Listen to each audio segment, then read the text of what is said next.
Queen of Black Magic was a very good, straight up old fashioned scare fest. A lot of practical effects, makeup, and gory visuals. I love a horror film that doesn't rely heavily on CGI to make the stuff happen.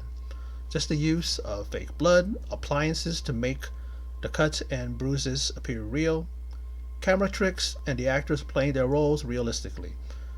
This was another horror masterpiece from Joko Anwar and Kimo Stamboel. It just seems that these two men, Joko Anwar and Kimo Stamboel, can never do any wrong when it comes to these type of films. They work on other films as well, action films and martial arts films and everything like that. And whatever they do, it just seems to come together, and it's just so entertaining. This film, what you can see in the trailer I played, that's all that happened. It was just crazy. And what happens when someone who is a witch and is in control of the situation, if you will, can make you do some horrid things to yourselves. Guy stapling his mouth together. And the girl who had these millipedes in her rips her own forearm open to get them out. Someone who was on a bus that was filled with kids that were killed, unfortunately. Orphans. He has all these bugs coming up in him. He stepped on an egg. They all come up in him and they start going in his body, and then one of his eyes pop out. You see these kids who are puking up blood. And you see poor little guy who was getting shot with, I believe it was a BB gun, by the guy who had stapled his mouth. It wasn't his fault. He was being controlled by the witch. And you see one guy, his arm breaking, it breaks at this point. It was your breakdancers out there. He was doing a little pop lock and stuff, but it was a painful pop lock. You know what I mean? And they finally, take care of the witch, cut off her head.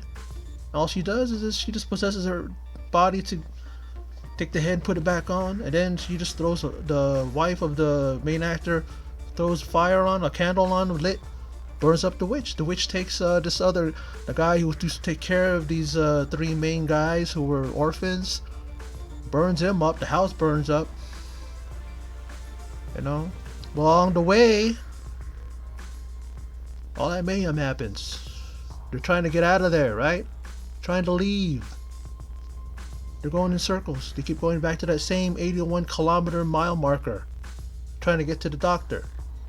Because one of the characters' wives was thinking that she was taking off a piece, extra layers of skin under her because she felt she was fat, but she looked perfect. She had a face of a model and the body of one.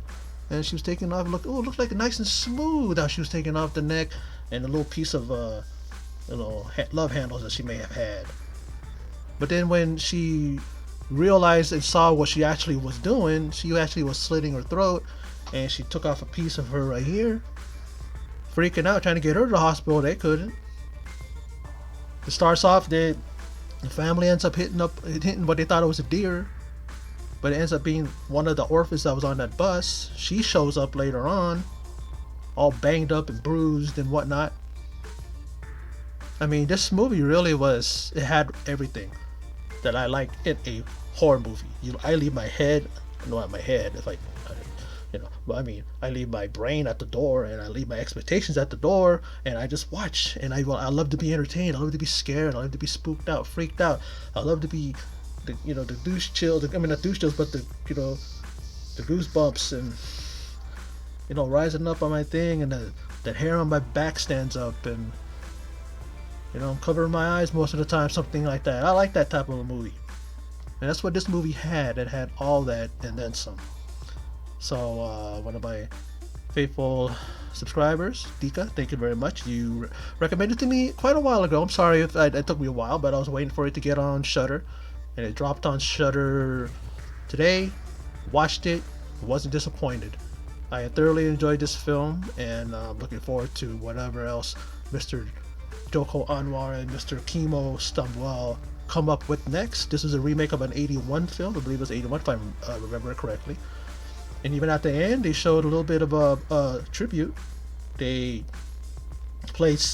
they showed like pictures and frames, from the movie, from the original film. This is a remake, and I haven't seen the original, so I can't really make a comparison. But if the original is as good as this, or maybe better, I might check it out if I can find it. It's an 81. It's an early 80s film, so sometimes those are hard to find. But at the same time, not when we're in this age of the internet and all that stuff, right?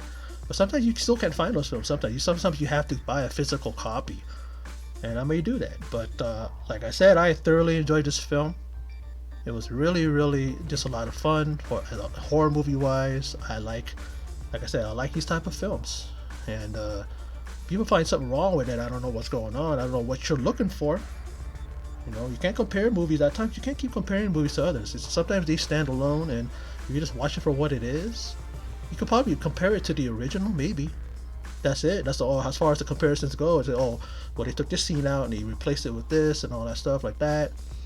But but like I said, I enjoyed it, and for what it was a good time, and I didn't waste my 99 minutes. That's how long the film is. Pretty short and to the point. I like that. I don't like it too long. But if it's long, it should be good. I've seen films that are 3 hours long. Good films. 2.5 hours, good. But sometimes films could be that long, and it's just a waste of time because they just spend too much time, like an hour, dealing with a character or something, and it just drags the movie along. But there's no drag here. It really was a good, just old-fashioned scare. That's what I like. But anyway, that's my video for my recap and thoughts on the Queen of Black Magic. So for those of you who stopped by and checked it out, appreciate it. And in closing, as always, take care.